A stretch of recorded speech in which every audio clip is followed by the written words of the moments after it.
Hello, this is Brett Ratner, the director of X-Men: The Last Stand, and I'm sitting here with... Zach Penn. I am one of the writers of X-Men: The Last Stand. And Simon Kinberg. I am the other writer of X-Men: The Last Stand. And I really wanted to change this 20th Century Fox logo, I have to tell everybody, but I could not get permission. Yeah, we wrote it in as Warner Brothers, but they cut We're it. 21st century. But the X stays. Watch out. Ooh, wasn't that cool? It's a nice Nice. pop. Now, these are different. This is different than the comic, the Marvel logo that was in X2. Was there a Marvel logo in X2 like this? Yes. This is all X-Men comic frames. Yeah, and specific to the plot lines of this movie. So if you freeze frame each frame one by one, you'll see the entire story. This is one of the first scenes we wrote for this movie, I believe, Simon. That's correct. It sort of frames the entire Dark Phoenix story in one short little Appropriately, the first scene of the movie as well. The reason I loved it is because it introduced a backstory that I was not familiar with.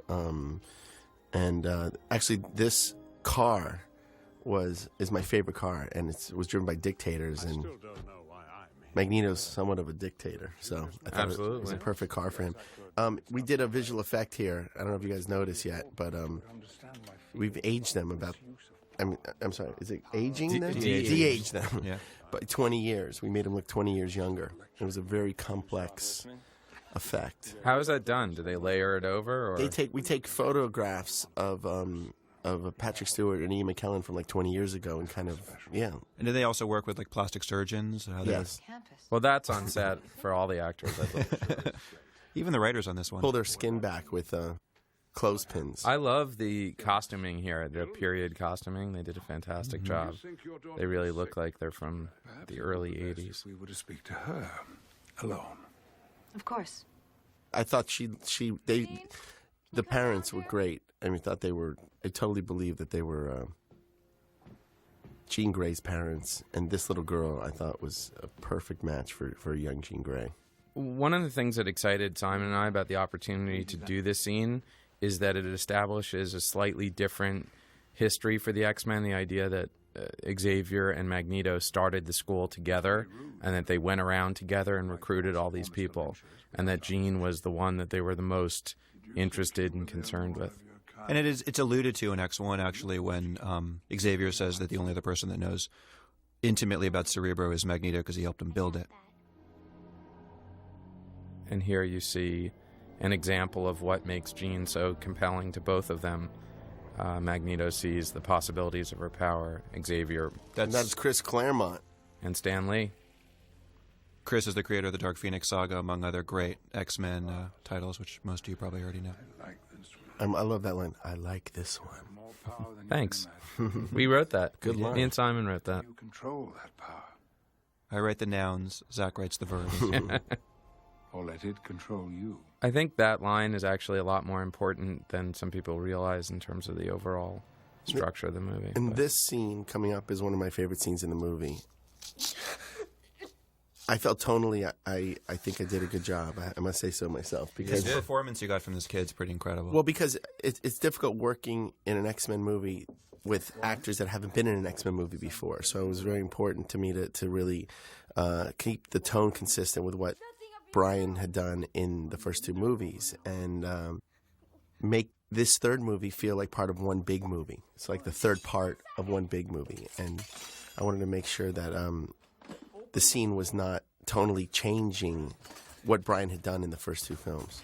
Well, the whole vignette structure, that, for example, the first movie opening in Auschwitz, you know, one of the things we liked is the idea of opening with a couple of random scenes that then reverberate through the script, as opposed to starting off in a conventional Hollywood way with a bunch of action scenes.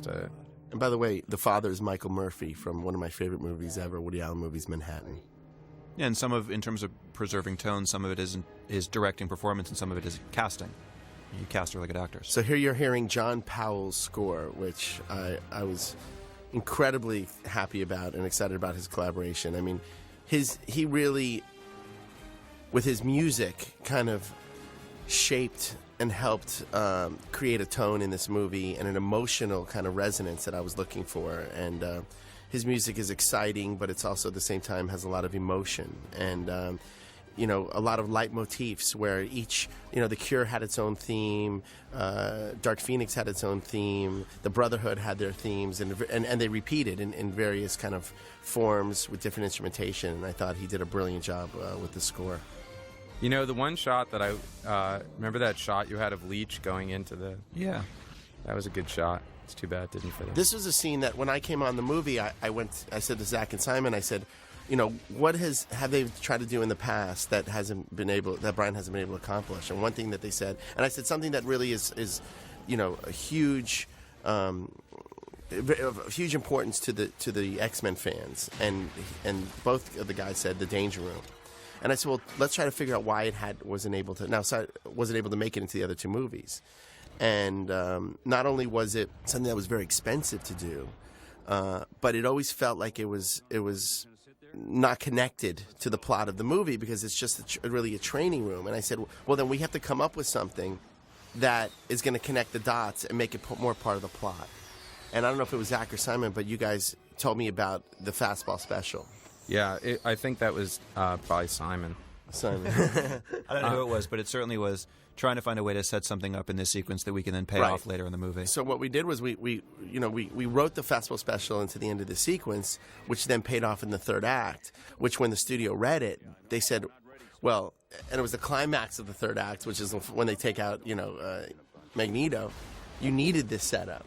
And so there was no way they can cut this out of the movie, and we kind of tricked everybody to get this into the movie. Well, one of the challenges of making these kind of movies is there's so many characters to service, and in this there's so many characters to introduce. This was a great context in which we could introduce all the different characters with their different powers fairly quickly, economically. Logan, we work as a team. The other thing that the fans were obsessed with from the comic is the Sentinels, and there was no way that Brian was able to get the Sentinels in. It was just too expensive, and we figured out how to get it into the Danger Room. Right. I mean, there's a big resistance against doing any kind of giant robot. I would like to mention the look of this scene is based on Days of Future Past, which, if you are a comic book geek, you will know. And that was another nod to the fans. Hey, Colossus. Nice throw. Simulation complete. What the hell was that? Danger room session. You know what I mean. I'll lighten up, Storm. Look, you can't just change the rules when you feel like it. I'm trying to teach him something. Oh, I taught him something. It was a defensive exercise. Yeah, best defense is a good People offense. know that I was a comic book fan, but I was not an X-Men comic book fan. Sure fooled me. So Zach and Simon were really my teachers in the process, where I forced them to justify every scene in this movie, because I knew how much kind of judgment I was going to be getting from the fans. And I said, guys, you have to show me where this came from. So every single scene in this movie has a comic book reference. We actually took Brett to the Philippines for an intensive boot camp where we quizzed him on X-Men lore, and he did pretty well. He did very well. The leeches got to him after a while, and the mud and the diphtheria. But You okay? I'm fine. On that last scene, by the way, notice that Cyclops, it's more that he's being tormented by some sort of psychic message from Jean, rather than that Just he's having a going bad memory. crazy, because some people get confused. And Jimmy's not in much of the movie, but I actually think his performance in this film is pretty great. Hey, Scott. This scene, I think, is a really lovely scene. Moment for moment, he gives the greatest performance in the Per movie. capita, Yeah. ever. No, you didn't. Per second. Yes, I did. I was just passing through. This is a nice scene. I know that's not very good DVD commentary, but it's a nice scene. We'll tell you when it's not a nice scene. Yeah. Now it's bad. Yep. Now it's good again. Now it's good again. Bad? And I thought this is an example of John Powell's score, which just was emotional but not overly sentimental. Yeah, very subtle here. too. Very subtle. Tone is a tricky thing in these movies because it does need to be emotional, but if it gets too emotional, it gets schmaltzy. Here's another moment that the writer said, Brett, you got to have in there. Beast has to be hanging upside down. Kevin Feige deserves a shout out for Okay, this. Kevin 'cause Feige, Marvel, was adamant about us shooting this scene right here, and we did it. And this whole idea that Beast is a cabinet member is something that we kind of came up with early on, that let's not just make him a super smart guy who's part of the team. Let's try to put him somewhere else in the realistic universe that was created in the first two films. And be able to say something about that universe, and that obviously mutants have been a little better integrated into human society. This is the brilliant work of one of my cinematographers and a camera operator, James Miro. This is a Steadicam shot, believe it or not. And it feels like a dolly. I mean, it's so smooth. And he nails it every time. Incredible camera work. This is one of my personal, all the Mystique scenes I think came out. And I actually think one of the best lines in the movie, I can say this because I know, Zach and I worked so closely, 99% of the script I can't tell who wrote what, but there is a line in this upcoming scene that Zach wrote that's fantastic. Which one? I don't answer to my slave name. Zach says all the time. Zach also wrote this line coming up right here. You pathetic meat sack. Yeah. Meat sack. Which, That's if I remember, that's a Zach Penn line. Yeah, a lot of people gave me a hard time about that, but I think she delivered it pretty well. Yeah, she killed it. I was not fond of it personally. No, you weren't, but Slave name there is you go, meat fantastic, sack. too. Well, that's what my mom called me when I was a kid, pathetic meat sack. So In here with us. Anthony Heald, I believe. Anthony Heald was in Red Dragon in my movie and in Silence of the Lambs. He was the doctor in Silence of the Lambs, and great stage actor. And his twin brother gives a great performance right here. That's not Rebecca Romaine. There he is.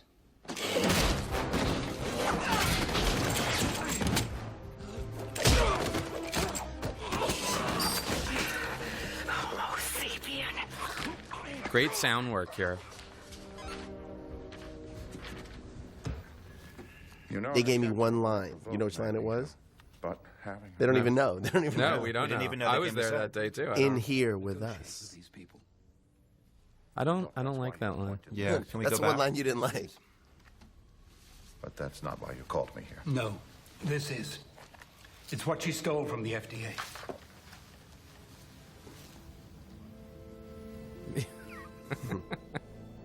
That guy, I love that guy. The bald guy, he's in a lot of scenes. You'll notice him over and over again. I don't know who he is. He's actually a child. He's not a bald man. Yeah, progeria. I believe he is progeria. The president is played by Joseph Summer, who is a fantastic stage actor who was in my movie Family Man. There's a lot of actors who have been in my other movies. I have a bit of an ensemble Yes, you do. that keeps coming back. And an entourage. This shot is actually from X2. I did not shoot that shot. Brian Singer shot that shot. Is that true? Yes. My God. Did we do anything in this movie? Yeah. greater good. This, I believe, Patrick Stewart improv this entire scene and shot it himself. Question we must all ask ourselves.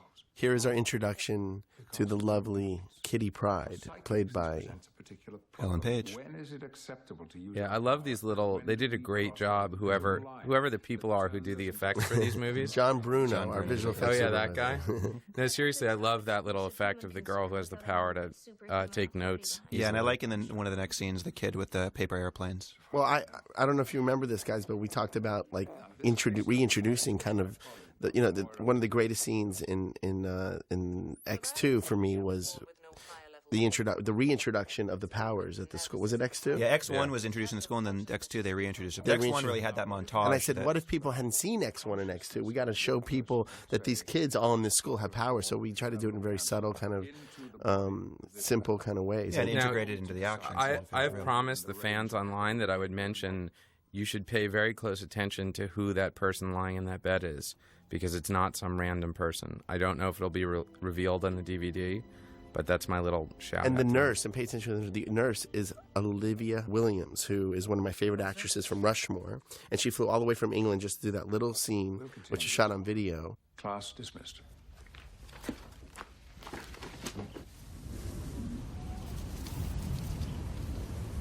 And that character is a big character, Moira McTaggart. Moira is a big deal McTaggart in from the comic book.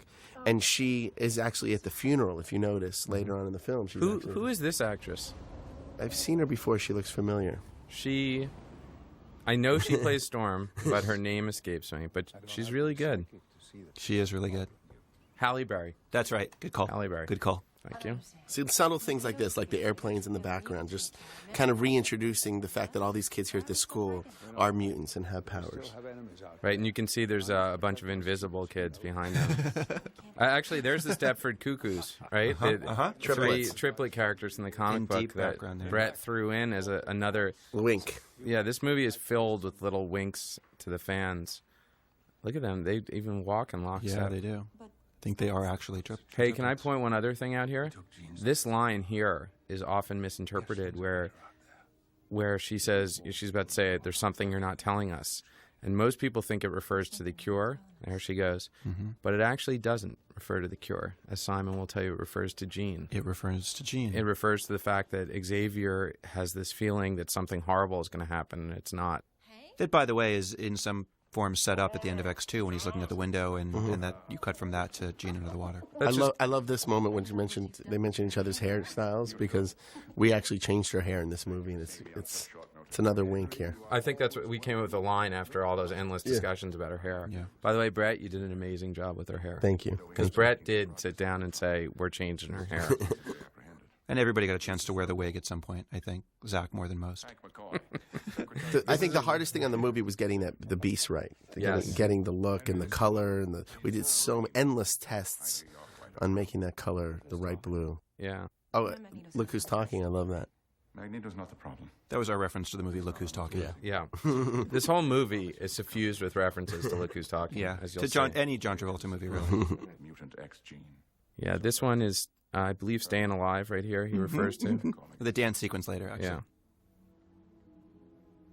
Yeah, here they seem troubled. I don't remember why. You can't cure being a mutant. Well, scientifically speaking. Since when did we become a disease? Yeah, she's got a point. Right. One of the things that we tried to do in this movie is give Storm more to do, and as someone who worked on X2, we didn't always do such a good job of that. So. Yeah, and that came. I mean, we all read online and different mythologies about this movie. That really came from us just loving the character in the comic and having a lot of respect for Halle and wanting to do more than the previous movies had a chance to do. And there's Shore, right? That's how you pronounce her name. Shore. That's correct. She has the most amazing voice of any person ever. Yeah. Agdashlu. Agdashlu. She's playing Dr. Kavita Rao. And Also again, that taken was from us. the comic. We were trying to every character that was any sort of remotely interesting, important character in the movie, we brought from the comic. Yeah, for example, Bill Duke, who we haven't mentioned, the great Bill Duke, is playing Trask, who is a very famous character from the comic. Bolivar Trask. And part of that is supposed to be a setup for any future X-Men movies, should they ever occur. Right. If there's a movie after The Last Stand. So easily. You don't shat on the furniture. Well, for all we know, the government helped cook this up. I can assure you the government had nothing to do with it. So the idea here is that some sort of Sentinel program is going on in the background during The Last Stand that we don't even know about. Did he just call me boy? Is it true? They can cure us? Yes, Rogue, it appears to be. One thing that was really important to us about the mutant cure plot was that it wasn't a black and white plot, that there were people that you cared about that were actually interested in taking the cure, as opposed to it being a purely evil weapon. Right, and the cast had a lot of arguments about it. It was interesting to see. Like, Ian and Hugh had a big argument one day about whether it was legitimate for Rogue to take the cure. And each and every single cast member had an opinion, had their own opinion about whether they would take the cure or not as individuals. This was supposed to be my part, by the way. I don't know if you remember That's that. true. You know what? Yeah, but That's this true. guy What is, happened, Brett? Zach, was what too can I say? expensive, You're I a think. family man. You know what? I expensive. blew Now, it this in is the a complete audition. CGI character right here. Be a mutant. We need to show them, educate. There's Fat. This is Semi-CGI I actually went through my editor, actually, Mark Helfrich, who we have to give a big shout out to. He's cut all my movies. Went through the mutant, the X-Men encyclopedia, and said, Brett, we got to put more mutants in this movie. This is ridiculous. And located a mutant called Fat. I said, that's completely ridiculous. PHAT, as in Fat Farm. He goes, yes, he's a great character, and we have to incorporate him into this movie. So we did little things like that. He's not related to Fat Farm. This is actually, I hate to say this, but this is the church that Brian used, but we just dressed it differently. Right. You know, this scene, one of the things Simon and I, when we first sat down to work on the script, said we wanted to focus much more on Magneto as being much more of a terrorist or a rebel rather than a supervillain per se. And one of the things I love that you did in the scene and throughout the movie is that this doesn't feel like a bunch of supervillains getting together to plot to rob a bank or, you know, that it really feels like some sort of community action meeting. Well, my inspiration for it was really Che Guevara. I just thought, okay, he's in high. Well, Oh, that's right, that photo you had of Che. Yeah, and I kept referring to that. I said he's been in hiding and he's coming out, and this is his first kind of public appearance, and he just shows up where mutants are meeting, and he You even talked about giving him a beard, I think, at some point. Yeah. Back off. Yeah, and this is Ken Leung, who's been in a bunch of my movies, who, you know, he said, Brett, I got nothing to do. I said, don't worry, we'll create a character for you. And Mark came up with the idea of this character, is it Spike? Hey, that's my favorite line. No, Neil ever touched No, my it's skin. Quill. Quills, I'm sorry, Quills. And Mark came up with this idea to have quills come out of his face like a porcupine. And then Callisto here, who's played by the beautiful Danya Ramirez. Who's awesome on Sopranos. Did you see her last No, week? I heard she was great. Incredible. Really? Yeah. She, we wanted somebody beautiful, but also who had a tough persona, who you believed, and who you could put tattoos all over her face and body, and she could still be sexy. Because a lot of these characters in the comic are very, very sexy. And notice her lip stud, because that will come back later in the movie. Yes. And one of the I've noticed in every screening is like the biggest moment is what happens to that lip stud later in the movie. But what we did with some of these mutants is we took the powers of Callisto and we combined it with some other powers. Caliban, yeah. Caliban's a mutant Quicksilver who even a can, little bit. yeah, can sense other mutants. You should talk a little bit about this, Brett, because structurally, I think the biggest change we made to the script with you was this was originally Magneto moving the Golden Gate Bridge across the San Francisco Bay to get these prisoners out of Alcatraz. Mm-hmm. Well, what happened was when I came on the movie, I thought these guys did a brilliant job with the story. The plot of this film was brilliant. And I had a big problem, though, with it structurally. And structurally what happened was When I get out of here? the bridge sequence was in the middle of the movie. And the movie ended, the third act was Washington, D.C. And I was totally against it because I said so many of these movies, Planet of the Apes, one of the X-Men. A lot of these movies end up in Washington, A lot of these movies end up in Washington, D.C. And I said, I really don't want to do this. And I don't know how to do it. I don't know how to do it shooting in Vancouver. Right. And so I said, let's make this bridge sequence a part of the third act, of the plot of the movie. Right now, it's not. The bridge sequence was originally right here, and they used it to break out the prisoners. Magneto brought the bridge over to Alcatraz, and the Alcatraz was actually a prison. I said, I'm never going to do a sequence bigger than this ever in my entire career. Let's put it the third act and put the cure on Alcatraz Island, and put a face on the cure, which is why we got this little boy here. And Simon Crane deserves some credit too, because he definitely pushed for that. I mean, I remember him saying over and over again, "Why are we blowing everything so early in the movie?" So, but that's also because he wanted to do all those guys jumping off the bridge. There's someone I would I like this scene very much. It's a simple little Fantastic. scene, but I think Kelsey's spectacular in it. Cameron Bright, who was in one of my favorite films, in Birth, who did a great job. And this is, to me, another scene, again, with three actors that have never been in an X-Men movie before. And I'm very, very proud of this Yeah, scene. they all seem like they have been. I mean, it's really consistent. I remember fighting against this scene, thinking it wouldn't work, and I was totally wrong, which I have a long history of doing. I love Kelsey's performance. Here, he just personifies Beast here. And I just thought It's just that really emotional. he's not going to be known as Fraser anymore. He's going to be Beast from now on. He'll always be Frasier. Well, to young kids now, now he's Beast. No, to them he's Beast, but to us, he's Fraser. But to Niles, he's still Frasier. Extraordinary, isn't he? I love the design in this room, and I don't think we had a. was my inspiration. Yeah, I don't think we had a production designer, but did we? We did, actually. His name's Ed Verreau. Ed Verreau, the wonderful Ed Verreau. See that motorcycle? I own that motorcycle. I paid $50,000 for it. I think you own that last actor, night. too, didn't you? You bought the Bought actor? Jimmy at that auction, didn't That's you? right. Yeah, Jimmy. You own Jimmy Marsden. This is an incredible helicopter shot, actually done by John Bruno, because it is a visual effects shot, because we go to Alkali Lake here, and there's the dam from X2. Which has been destroyed. Notice the X on the Harley right there. I love that. Subtle. So the idea here, for those of you, if it's not apparent, is that there's some sort of psychic emanation coming from beneath the water here. This isn't... By the way, that huge piece of rock, I just want to say the brilliant Ed Verreau built that and made it feel organically part of... See that rock? Wow. If you kicked it, it echoed. Yeah. Wow. It was hollow. I'd like to buy that rock.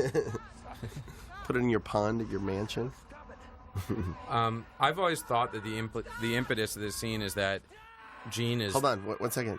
Bryan Singer shot that shot. Oh, no, actually, no, we did. I thought that was from X2. That was us. We shot Her that. underwater? Yeah, her underwater. We shot that. I'm sorry. I believe that John Woo shot this shot right here, this medium. And here comes the Stanley Kubrick shot. Yeah. This is great. This is a a great- wonderful idea. Is this Bruno who came up with this? This has got to be Bruno. John Bruno Yeah, did. this is great.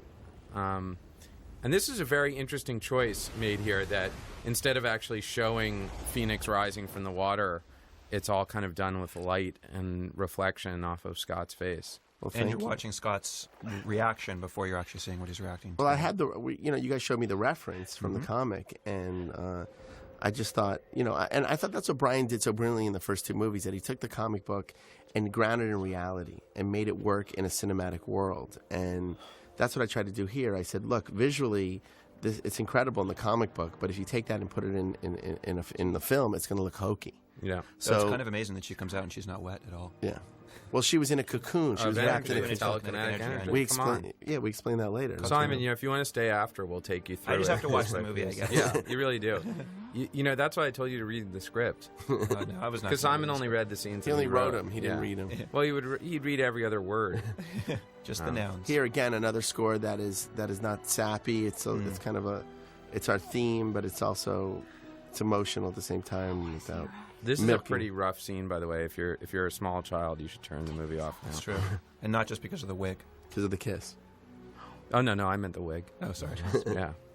No, I meant the location, actually. No, Famke actually grew her hair out for this. Yeah. Famke gives an incredible performance in this movie.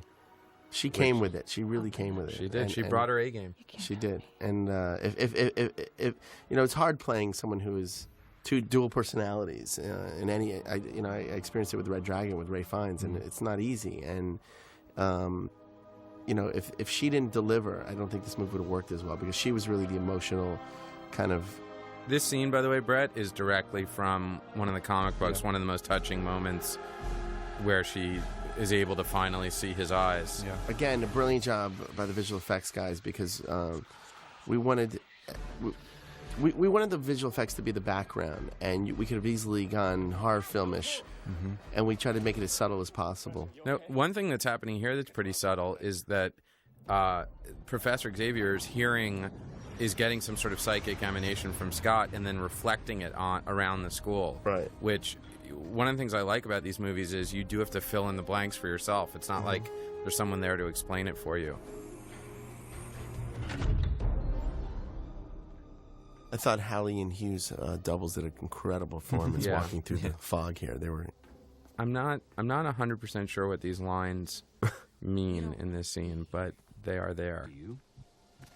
This was one scene that was a little different on the page, and we just didn't have Hallie and Hugh for this. This was an improv comedy scene, if I remember. That's right. This is a great. John Bruno deserves a lot. Yeah. John came up with this idea early on that after the events at Alkali Lake, that gravity is completely messed up, so that stones and drops of water are floating, and I think it's really one of the best ideas anyone's It's really evocative, and again, it feels as though it's real world in basis. Yeah. It's grounded in reality again, and it's something that makes the audience feel like something, they don't know what, but something has gone awry. Oh, it's really creepy, too. I mean, the whole thing is so creepy because... And then all these those rocks on little strings floating, and it's like... And this theme kind of continues throughout the movie with the scene with Xavier and Jean Grey when the water is and then of course in the third act at the end of the movie it's kind of a common theme of her powers kind of have a control over gravity. Yeah. One very good call you made here, Brett, is the subtlety that it's not literally thousands of rocks floating in the air, that it really looks almost like detritus. This next shot right here is my favorite shot right here, guys. I have to say, I'm sorry. That's all right. My favorite shot doesn't happen. Right here. It was just so... The movements. Yeah. And then the camera goes up to his face. It was so hard to throw that at exactly the right speed so that it would float. Logan! Remember all the questions about whether or not this was actually Scott or Jean lying on the ground? Based on the trailer. Yeah. Obviously, once you saw the movie, it was right here. You know that it's not. Yeah. The word... When he says Jean, and then you cut to her face. Yeah.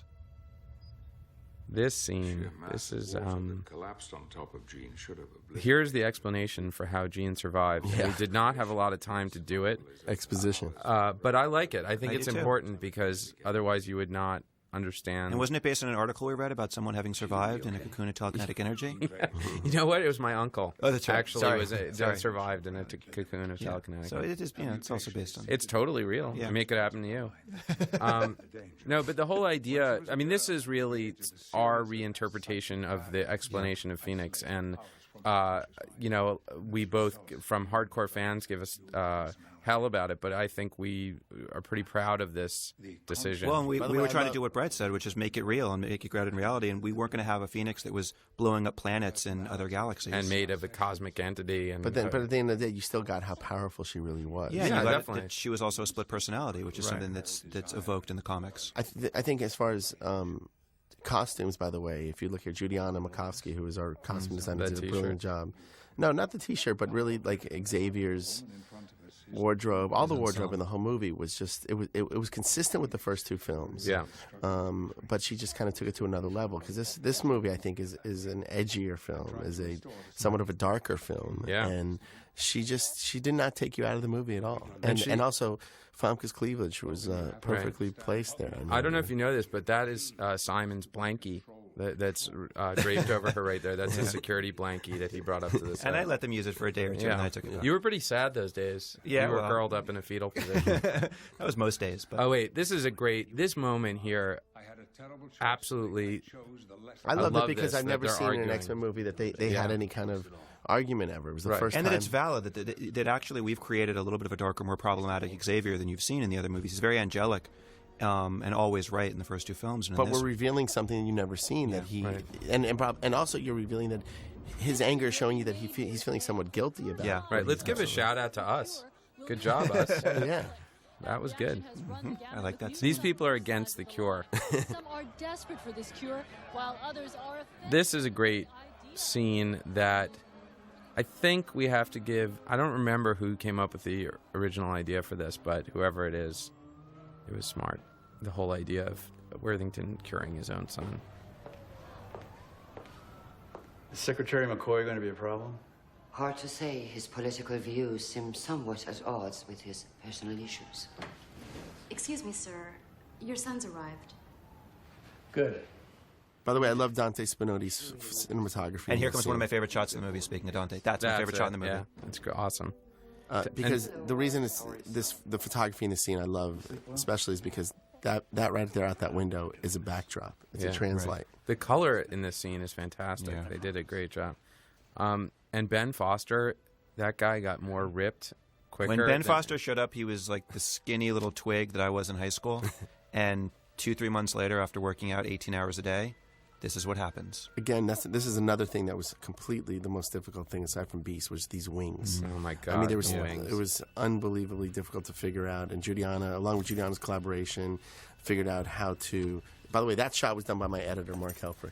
Wow. Really? Yeah, I think you should have reshot that. The hardest thing was growing those wings. I mean, it took Ben over 3 months. Mm-hmm.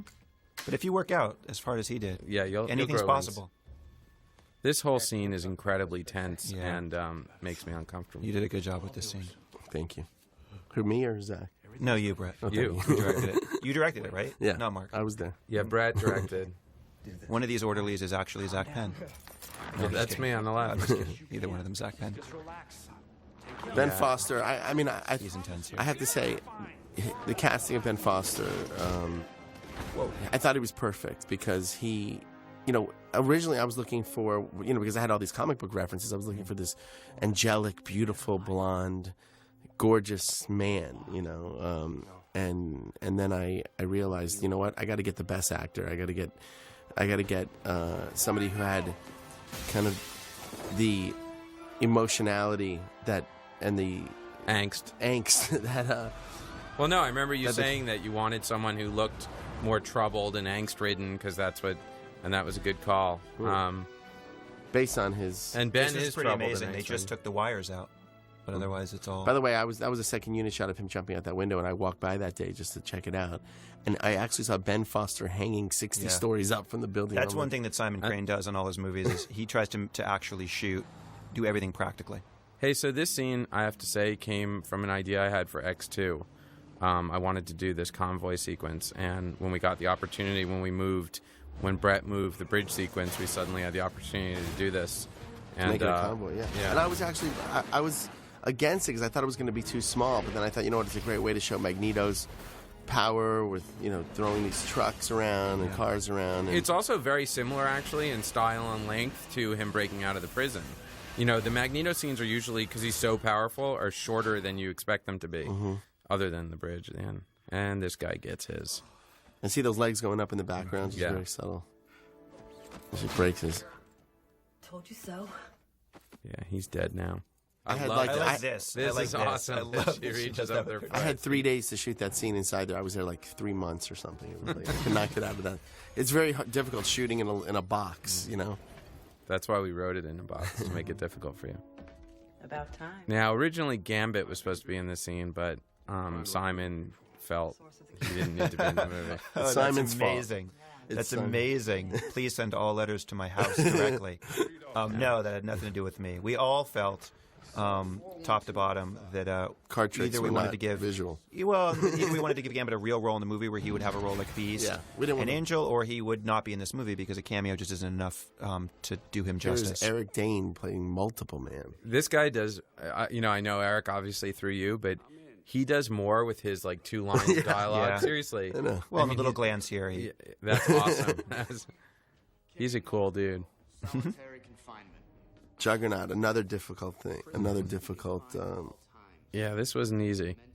Getting this costume right, because the costume in the comic book is so Silly. incredible. It's just but over the it's top. over the top. But It's really silly. How do we ground this? So I came up with the idea of, see that neck piece? It was part of him being attached to that wall. So when he ripped off, it was still on. It didn't look like, why does he have this big metal thing around his neck? So we put him in this thing, and we attached it to the wall. So when he came off, it was just still there, and he never took it off. Right. What's funny is that the fans, everyone who loves the original costume, when we went to the effects house, they pointed out if someone wore a helmet like Juggernaut, they would not be able to turn their head because the helmet covered their entire. All these little inserts with this cure were done later because we wanted to kind of make sure people knew what was being shot out of that gun. And here, I think this is incredible visual effects, by the way, when she changes, and I didn't mind her being naked on the set. You know, I didn't mind it either, and neither did Simon or anyone else. No, I minded it. You did? It. Yeah, I thought it was offensive. But I thought it was one of the most emotional and ruthless and poignant at the same time scenes that I shot. I thought it was incredibly well written. Yeah, this was something, and even in the old Alcatraz version, this interaction was the same interaction. Yeah, we always were dead set that, this showed how cold Magneto could be, and that look from Pyro, to me, that's the whole. There's the problem of the Brotherhood in a nutshell, and why the X-Men always defeat them is that they are cold. And what I love about the way you guys are writing these scenes is that you're always planting seeds and kind of paying it off at the end in the third act. And when he says you're not one of us anymore, and then of course Wolverine has that line back to him. He goes, you're one of them. You're one of them is great because it connects all the dots for the story. Well, that was in this book we read about how to write a screenplay, and we both read it, and it said ups and pass. I have. This scene was briefly cut from the movie, if I remember correctly, and then got put back in for pacing and for other reasons. But this was like the second scene we wrote for this movie. Yeah. Weirdly, because there's no action in it, and it really only has one X-Man in it, but we just thought the whole political argument here between Beast and the President about whether... Again, another scene without any X-Men from any of the other 2 movies. And that's a big scene because it's a pivot in the movie. Now here's this scene I'm most proud of as far as I think all of us, actually. This is our favorite scenes across the board. Jimmy Chow, our props guy, came up with that headpiece. He's brilliant with just creating designs and stuff that is kind of futuristic but still kind of grounded in a real world. The performances in this scene are pretty amazing. I love this callback from the last movie. First movie. Yeah. First movie, I'm sorry. Jimmy actually wears that headpiece around. Welcome back. This was a very difficult but satisfying scene to write because it goes through so many different emotional transitions. There's so many gear shifts in this scene to write and even more to play that it was an incredibly complicated scene. Yeah, we really literally had to sit behind Famke and Hugh telling them how to play every single line exactly. Yeah, because they couldn't have done it. They're not. My editor, Mark, went back and did like inserts like this because he's a pervert. Oh, you're making me blush. But I thought her performance, it was so subtle. I thought both of these guys just, and we had really no rehearsal. And they came in and, you put them in the environment that they'd been in the past, which is this infirmary. and they're in their costume and they're there and they become these characters. Do you remember the argument about the infirmary that this was the one thing we all fought for, is we have to recreate the infirmary. It's got to be the same way. They kept saying, does it have to be the same thing? We're like, yes, it's got to evoke what Brian did in the first movie. I mean, and this is something that you've never seen in an X-Men movie. I mean, passionate kisses never happened in the other, and I just thought it was a great way to kind of... Yeah, and it gets very sexual, too, with the belt ripping off. And I love all the little effects in the background that you can see that when Jean uses her power, it affects everything around her. Also, we spent months trying to figure out... that's another example of, like, showing his power, how he heals right there in a very subtle way. We spent months trying to figure out what happens to her eyes when the Phoenix comes out. And in the last movie, it was like kind of a glow. And I said, you know what, she's Dark Phoenix. Let's have them go dark.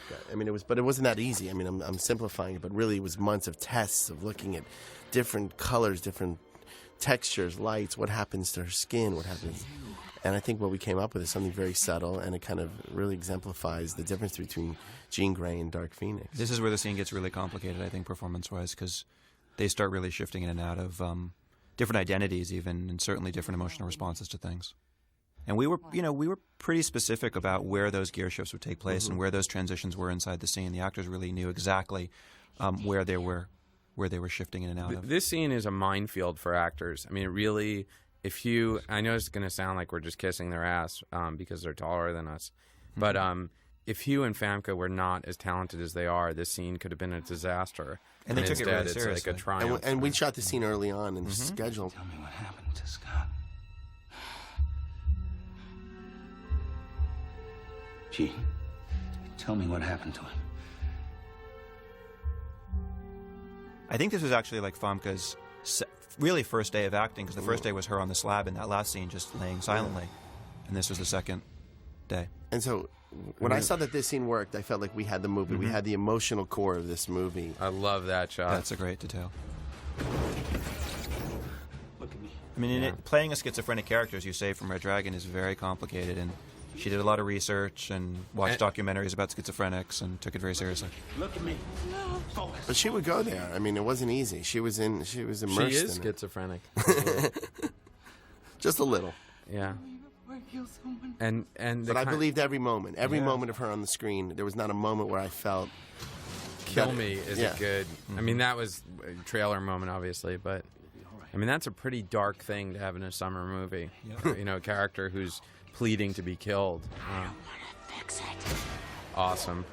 That actually, I remember that when we shot that, it hurt Hugh, yeah.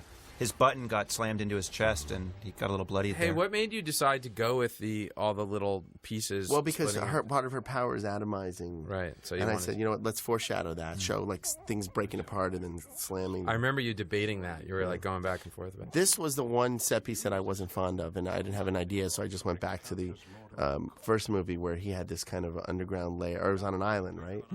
And just the structure of it, how he took metal and just kind of built it. And this is in the woods, for those of you who don't know. Yeah. He set this up in the woods. It's kind of, and I actually shot this scene, or part of the scene, or scene that's in the deleted scenes, where we establish Aaron Stanford, Pyro, walking through the woods. Right. And then he opens up a hatch, and then we go down into here. And I said, and then we realized that we really didn't need it. But when we came in, also he had a beard like Che Guevara. Right. I think that was a tinfoil factory, wasn't it? Is that where they were? Yeah. This is another pretty intense I think she killed Scott. thing that Xavier says to him right here. That's not possible. Instead of having sympathy. See, I like that Patrick. By the way, went the pretty script, dark with the that. actual pages were different, because I think there were a couple extra lines. There's extra lines where it got even more heated. Yeah, it did. We shot that. He shot it, and Patrick here, Xavier, kind of was accusatory and was blaming him. And Wolverine threw it right back at him. Threw it right back at him, yeah. What? And then the actors started fighting, and we had to cut it. You were right, Charles. That's why we actually ended up killing Xavier. This is when I felt like it was a surreal moment when we're in these costumes in a real neighborhood, and it was just with a Maybach in the background. It was just very surreal to me. And grown-ups wearing helmets. This whole idea that I'm sorry. Also, just another thing of visual foreshadowing is that shot, the first shot of the scene, is reminiscent of the first shot of the movie, so you knew exactly where you were, and we went back and shot that. Yeah. Well, one of the first ideas Simon and I had was that the structure for the movie should be the story of Xavier and Magneto arguing over Jean, and that's kind of what is the skeleton of the movie. So yeah, and the first scene, the middle, this is the midpoint of the movie, essentially. And then the final scene really plays out the ultimate result of these two men trying to control this little girl and her powers. I remember walking through the house with the crew and trying to figure out, okay, how are we going to kind of create a creepy atmosphere and just show and without it being too horror filmish. And very subtle, those things were floating and then they just drop and things are shaking, and Poltergeist was our inspiration. But I think most fans seem to cite this as what they think is maybe the best scene in any of the movies, but particularly in this one in terms of its pure. I mean, this is a very unsettling and emotional scene. And visually is pretty spectacular, so it's sort of all those different things are working in concert. My approach to it, as far as the visual effects, because it was very complex, was to focus on the performances of the actors. Whether I imagine, I said, just in case we run out of money and we can't complete this, if we're in a green screen world, the performances have to work, have to make sense. So Mike Vizina, our practical effects supervisor, did stuff where I said, let's try to do this practically as much as we can, where like a lamp slams across the room, doors slam. Yeah. Until the very end, where the visual effects are just there to enhance and show the power that she has. Right. But the performance has to work, and the actors gave it. They gave even it that little moment, by the way, where it very skids subtle. is very subtle, but you know how strong Xavier is, so she must be doing something to him. So I held off to go to the visual effects world. Like all that stuff floating is practical. We're doing it with wires, which is like the old school way of doing it. This is a practical thing. We just threw him, blasted him into the next room. I remember Ian was knocked unconscious. This was Simon Crane's idea, this spinning tornado thing, the storm spinning tornado move. And we wanted to, there was a big discussion. Okay, there's so much going on inside that room with Xavier. How do we cut away from that? How do we cut away from the intensity there? And I said, I really believe we need the parallel action to create the urgency that they have to get into that room. And then there's a tremendous amount of kind of guilt from Wolverine. I love that little shot of Danya laughing when she's... That's the best shot, though, him going through the ceiling. Yeah. So now we go into the visual effects universe here, where, there's a kind of a psychic battle between these two, because we know how powerful these two characters are. We talked about actually giving some voiceover so that you could actually hear what's happening in their heads, but it was enough with the performances. You didn't need gravity the now. words. The water's floating up to the ceiling. This is a lot of practical stuff. Again, the stuff flying around is practical, but then what's happening to the walls and stuff. And her face there. Her face is practical, I believe. Yeah. She just got angry. But then she's starting to change slowly, and then this is an incredible, where these things start to break apart. Gravity is taking over. Things are breaking apart, and then the visual effects take over, and it's just very subtle. You don't know what's real and what's not, and it's mixed with real. It's instead of being an entire green screen room, a lot of it is real and a lot of it is CG. You don't know what is CG and what isn't. This was an image that Simon and I knew we wanted to have in the movie. I love this theme here, by the way. Yeah, the idea of seeing Xavier literally floating out of his wheelchair because Jean is so powerful. And this we came up with after the fact, with them going up and the Flying. gravity again, going towards the gravity. And here you see he's starting to atomize, he's fighting it. Yeah, just see the roof outside the window, actually. I just noticed that. Yeah, it's, the whole idea that Jean's power... I love this. Of him clawing his way through the ceiling. And that's all done in post, right? The claws themselves. I thought John Powell knocked the score out of the park here. I mean, and the mix of this is unbelievable. If you're in a theater, if you're going to be watching this at home in a 5.1 or 6.1 surround sound, the room is going to be vibrating just like this room is vibrating. When you're in that room and you open the door and you're going to feel the vibration coming through. It penetrates your body. Really. I like the patience of this shot too. How you hold on Hugh for a while here. And then here, this is John Bruno's idea, where it's like everything stops. Just everything stops. It's like it gets so intense. And notice her hair is like moving slightly. I mean, it's very, it's complicated shot. We shot in slow motion.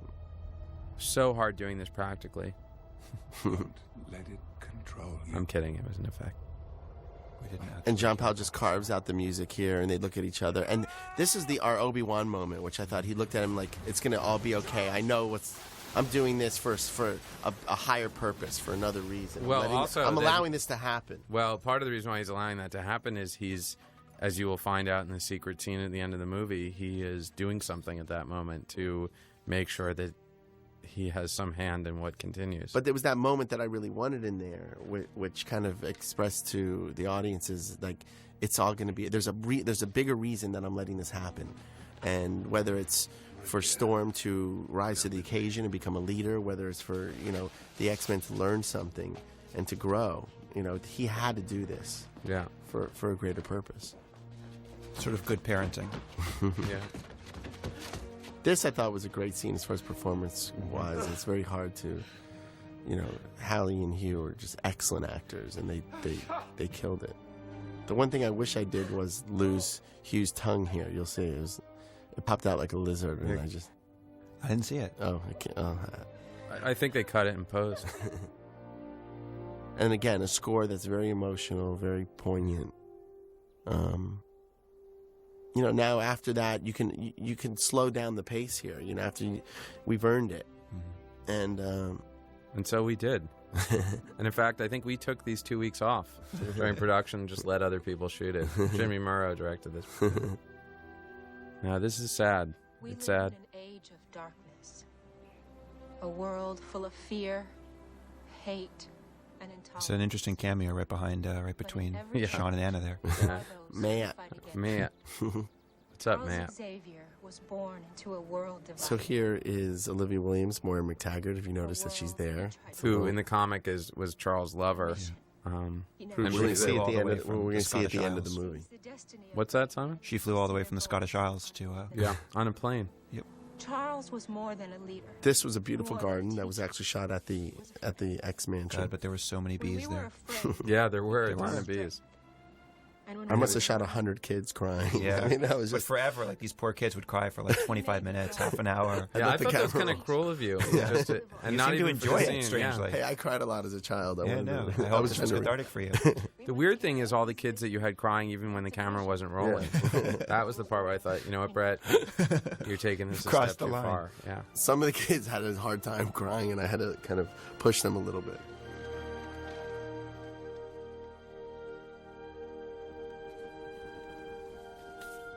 Yeah, that flower's going to catch fire if she's not careful. This was the first scene we shot, right? First shot, first day of shooting. Yeah. I remember us all sitting, like crouching in this little room with them. Yeah, it was so cozy.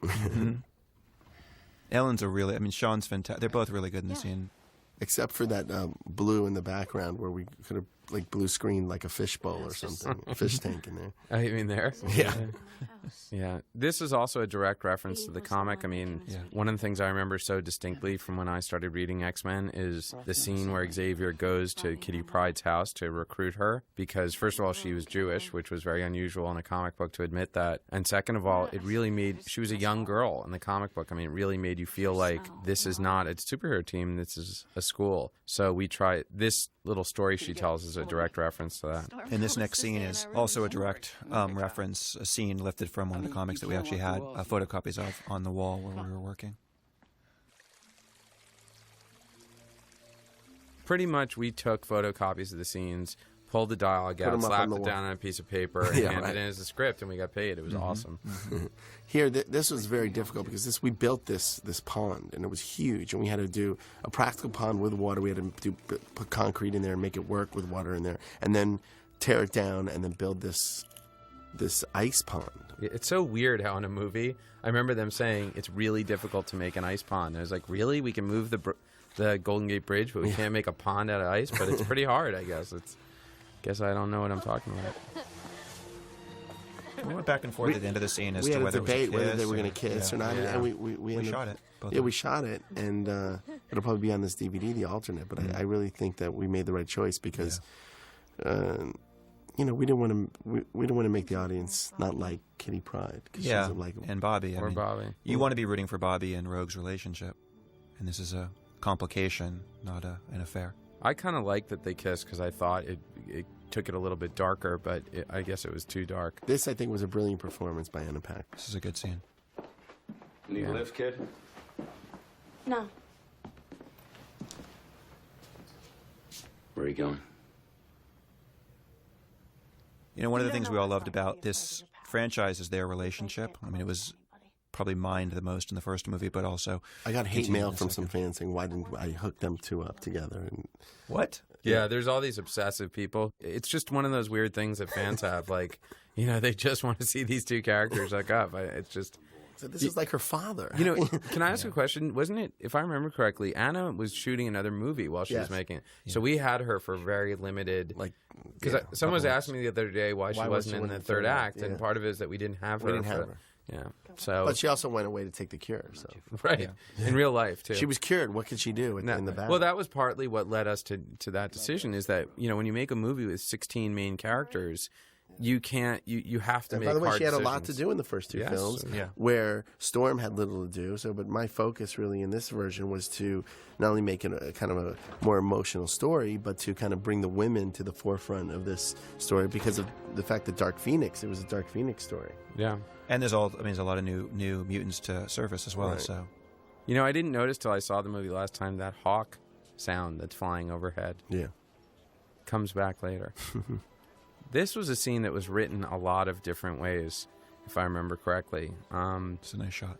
In terms of trying to show Jean's powers, there was one point at which her powers get so out of control here that it actually is affecting all the other mutants. That's what we shot, right? I mean, we had all those hundreds of mutants sort of screaming in agony, and then ultimately she just dematerialized a right. gun. Ultimately, becomes about what she's willing to do with the cure. Right. And then we came up with this later. This is where we added the gun here, Right. that he had taken from the truck, and she atomizes it. Originally, we had all these mutants in the woods getting staggering in pain. Yeah. And I thought the danger should be, you know, we should see a little bit of a taste of the misuse of power, and he's pushing her a little bit. He's manipulating her, and all of a sudden she turns the darts on him, and you know, I think it's going to kind of foreshadow the end of the movie where don't mess with something that can hurt you. Yeah.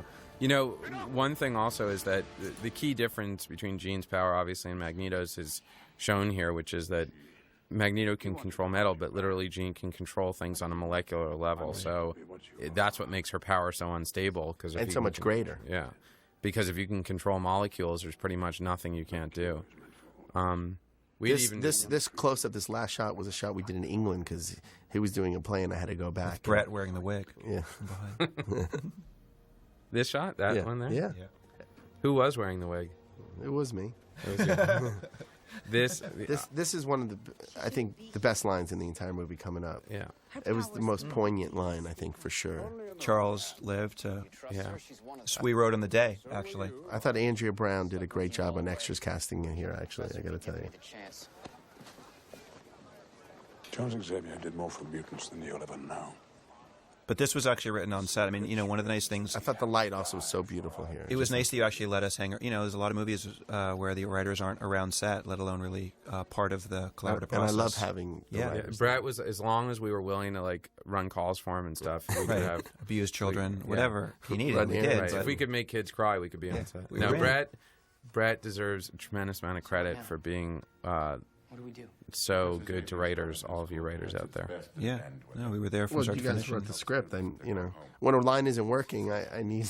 I was calling these guys in the middle of the night. Give me a line right now. But that's the way it should be. You know, there's a lot of directors who don't do that, and they'd rather, you know, like it's their movie. Hold on to their territory. Once the script is handed over and they start shooting, begins the movie's done. Well, they get intimidated. A lot of times they're intimidated because, you know, often writers are really picky about what happens. Like here, I think Zach's you really messed this up. I messed this up. No. And it still is. We'll find you a room. This is a moment that bounced in and out of the movie, and I'm glad it came back in because I think, you know, this franchise is as much about the school as anything else. And I think sometimes people lose focus of that with all the stars that are in it. The fundamental idea is a school for gifted youngsters. Yeah, I mean, I think it's as important to this franchise as Hogwarts is to Harry Potter. I think it's It's a huge character. I think this next shot coming up with Colossus is a perfect example of, the humor that you can insert into an X-Men franchise. This was pretty early on. I remember we were just like, that guy, by the way, Daniel Cudmore. 6'9". He is a mutant. Do not mess with him. He That's is my a advice to you. That guy is huge. Every time I see this, I do think that Hugh is going to light his cigar. Well, that's what the gag reel will do. Yeah. Again, psychic message emanating from Phoenix/Jean. Yeah, I wish I digitally removed the bee that's on his shoulder coming up. A lot of people like that bee. Yeah. Bee lovers. Bee lovers love that bee. See? It's annoying the hell out of me. Yeah. But bee bee lovers I would love never it. have seen it. You see the bee? Mm-hmm. You should just Remember what Simon said? There are a lot of bees. That's the Yeah. same place where obviously where the funeral was. I wasn't lying. Simon does not lie often.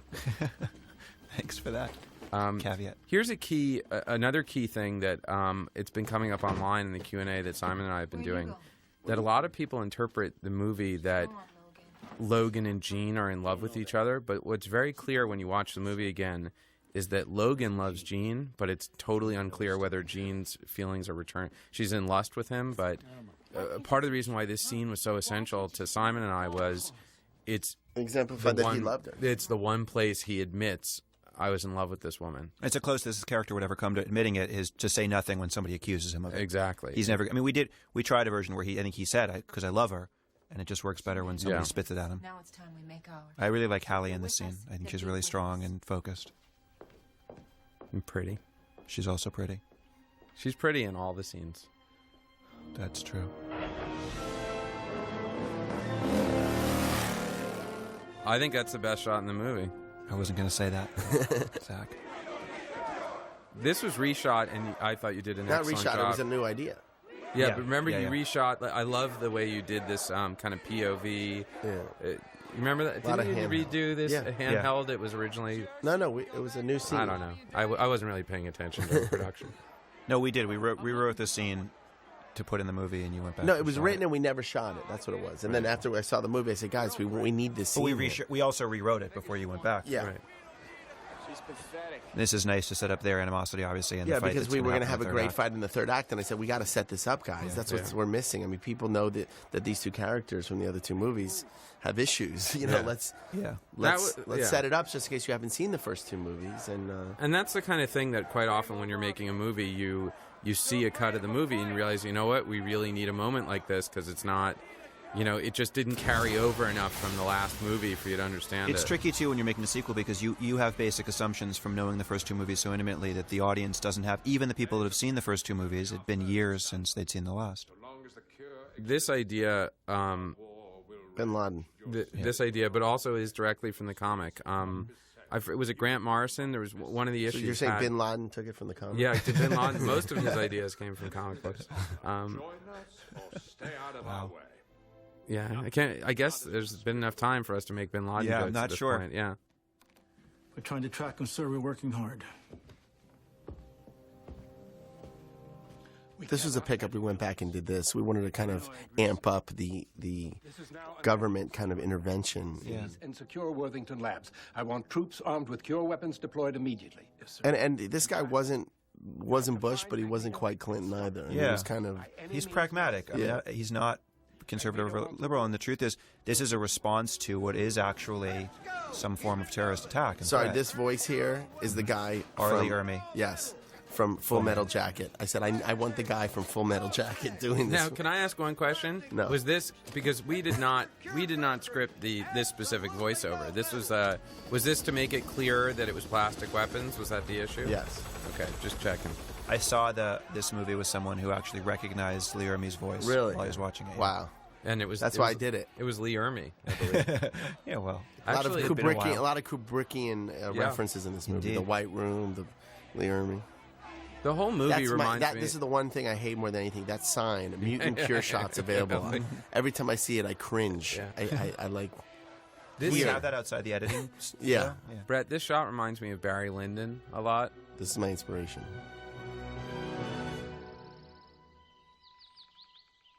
I forget what happens here. Just watch, Zach. I tell you, you're going to like it. This is interesting. He has a mutant power here. Just watch very carefully. ability to change The clothes. ability to lose his jacket. He has a jacket here, if you look at his sleeve, and now, no jacket. Come on. I didn't notice that. He's got a mutant power. Yeah. Wow. Now, this is a character that, again, Mark, my editor, came up with. Right? No, come on, we man. didn't, Brett. What? We were really came to give up Mark with a lot of credit, but not for this. Spike? Spike is He from wanted. Spike. He wanted he said we need a bigger action sequence here, and then we went through all the different characters in the comics. But he did say we needed a character with powers. Yes. He did later originally, claim credit for all it. these guys had guns. But Mark also said he shot this whole sequence. Is that true? And I believe that's Mark in the wife beater. I love that little touch. And you see a little healing there. I don't know how we got a PG-13. Yeah, I know. Well, no blood. Well, that looked like blood. Yeah, that was blood. It just stopped.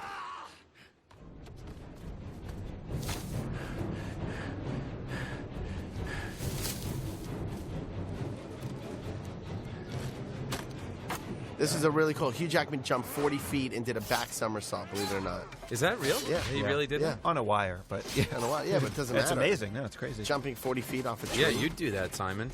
I did it. You can't even jump 20 feet in a backflip in a wire. That's true. That's actually not. He can't even do a backflip off a diving board into a pool. Here's the thing. There's a great sense of kinetics to this sequence. This is, something that... I love the sound effects on the metal with the bones hitting the metal. We had a big discussion about what color the bone should be. Yeah, but there's a lot of This is rhythm great. to that Simon sequence. Crane did an excellent job in the sequence and shooting the sequence. As did Hugh's biceps. God, look at that. It's a big man. All right, calm down, Simon. Now notice he heals, but his shirt does not heal. Does not heal, and that's important because some people would miss that. This is, again, beautiful cinematography. Dante Spinotti shot Last of the Mohicans in the woods, so I knew this stuff would look incredible. That guy is a pretty good DP. Yeah. This was originally set in D.C. in the original third act, and I said, no, we got to do it in the woods. But there were some great renderings of Sermon on the Mount, and at the memorial. Yeah. And Ian just,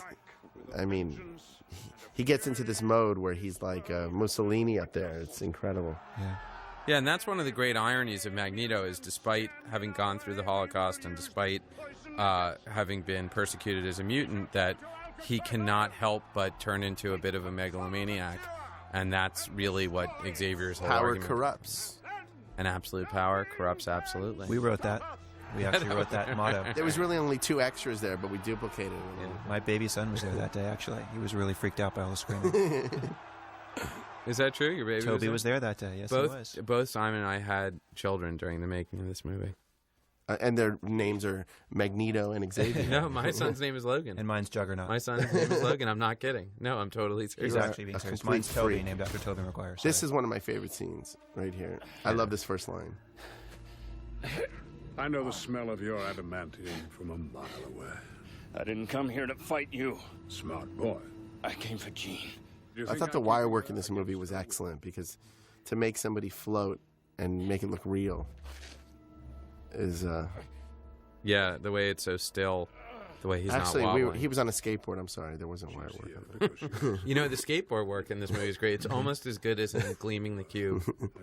Sorry, I had to get a Gleaming the Cube reference on this DVD. You ever seen that You won movie, the bet. Brett, You have you managed ever to get seen it that? in. Yes. Yes, you are. It's weird. This was incredible. This was Hugh going 2 football field lengths at like 40 miles an hour through the trees.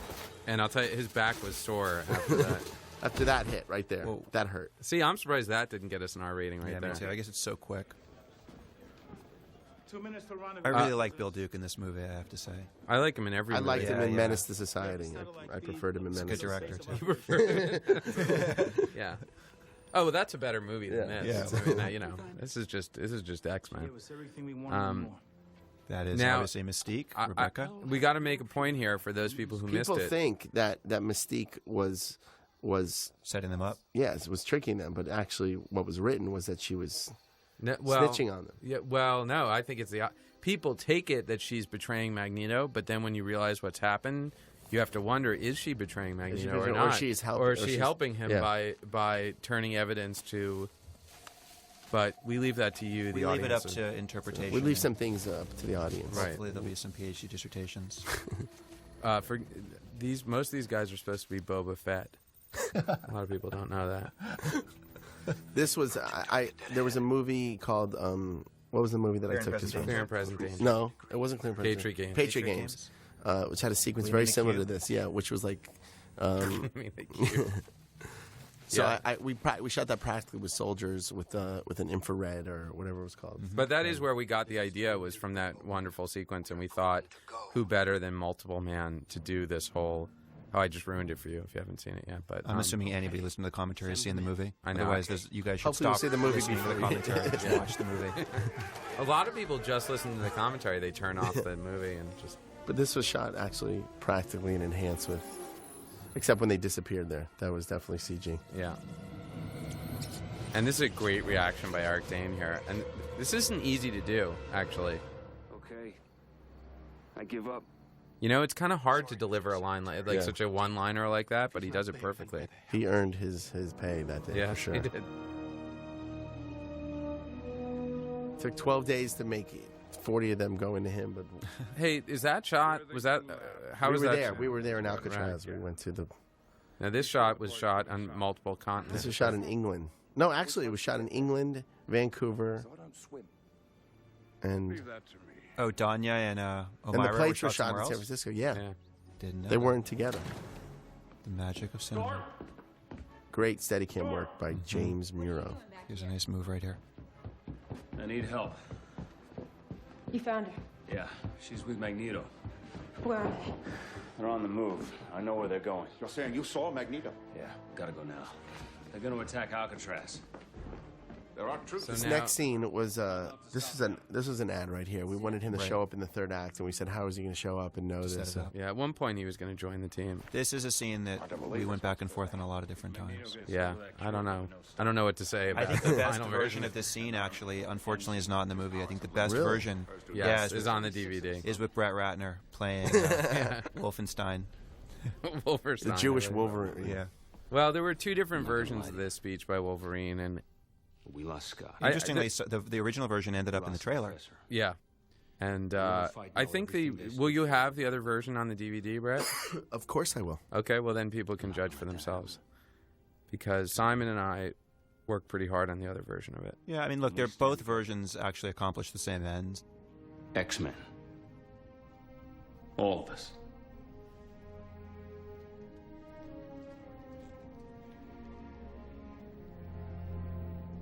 We're in. Let's go. Notice that Beast's suit does not fit him properly. That's because when he used to be on the team, he In the was slimmer. 70s. Yeah. Yeah. He was fitter. This is one of the best performances by Halle, I think, in the movie right here.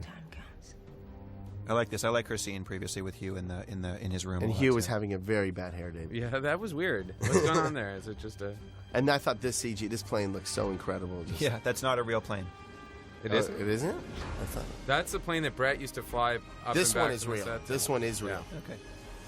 I have to say, Brett, it was very generous of you to let them use your G7 for this shoot. And I like the redesign of the plane. This is a shot that everyone kept saying, you don't need it, you don't need it. And I said, you know what? We got to sit with the X-Men for a minute here and let them think about what they're going into right now and have it resonate with them. So, I believe your and exact words it was were, a score who's moment. directing this movie? Here you. It was a score moment Yeah. here, really. Yeah. It was just a moment for the theme And to come the movie, back. pacing-wise, sometimes it's good to let a movie breathe a little bit before you ramp up into big action, and this was an opportunity to do that. And you redesigned the whole plane. You might as well show it off. I love that. Yeah. Where's that shot? Is that just some sort That of was a stock build. shot? That was a build on a stage up in Vancouver. That was a photograph. This was one of the most complex. I mean, this bridge sequence was... There were so many elements that took to make one shot work. I mean, What game and are they playing? Yeah, what game is that? It's Why like do a they weird- keep It's like a weird, runner. time travel. It feels like it's from the 70s. Yeah. It's weird. And that game appears at a different... Leech is playing the same game earlier.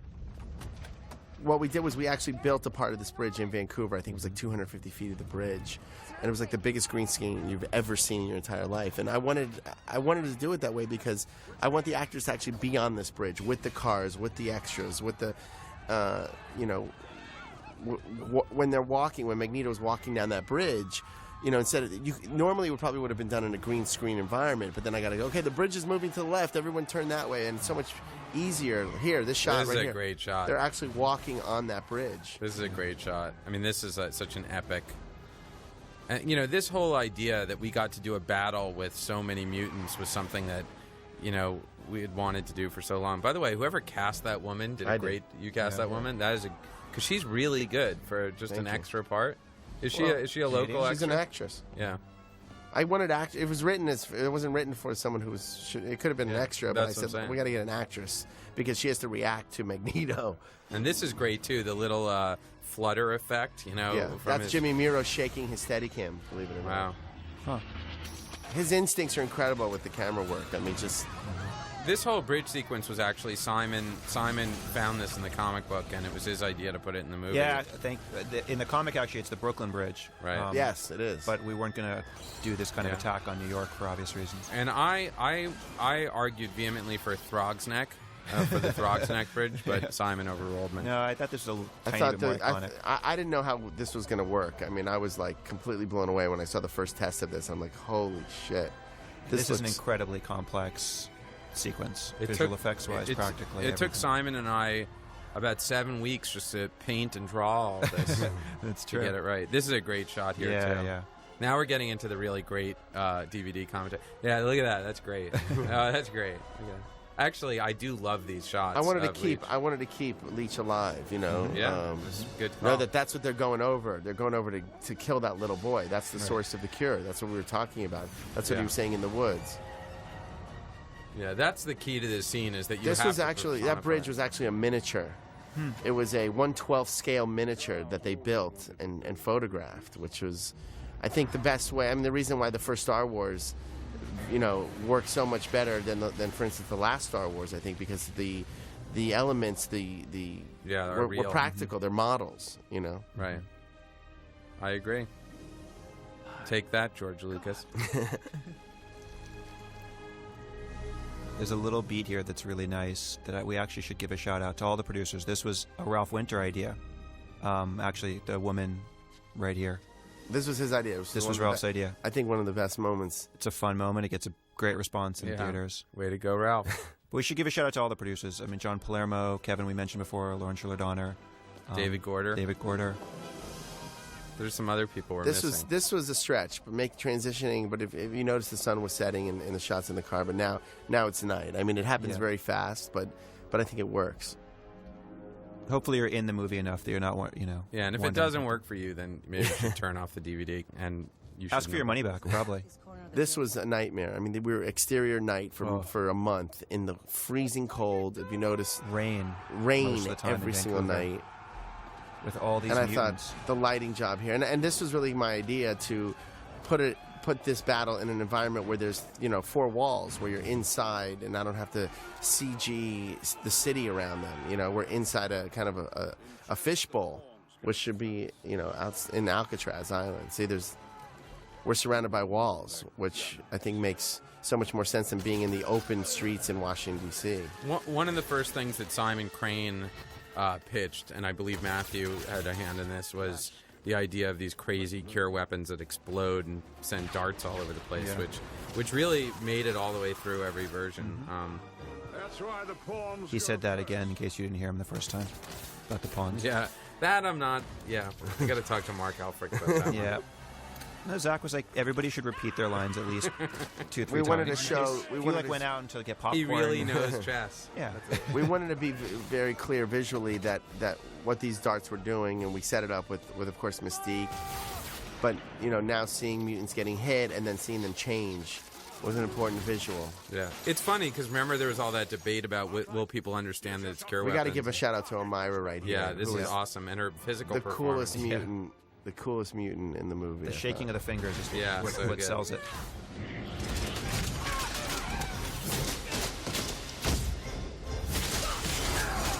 She has sonic waves like that. Yeah, sonic waves. The idea is that a specific frequency will destroy different types of material. So, which is true. Different frequencies resonate. That's why earthquakes. Here's the line we had again, and another thing that I got a list from Zach and Simon of stuff that fans were obsessed with, and Oh My Stars and Garters, and we figured out. I thought you were going to say stealth mode because that was one thing I had a big argument about. I was like, why do they have? That's in every movie. I know. It's like every movie is in stealth mode.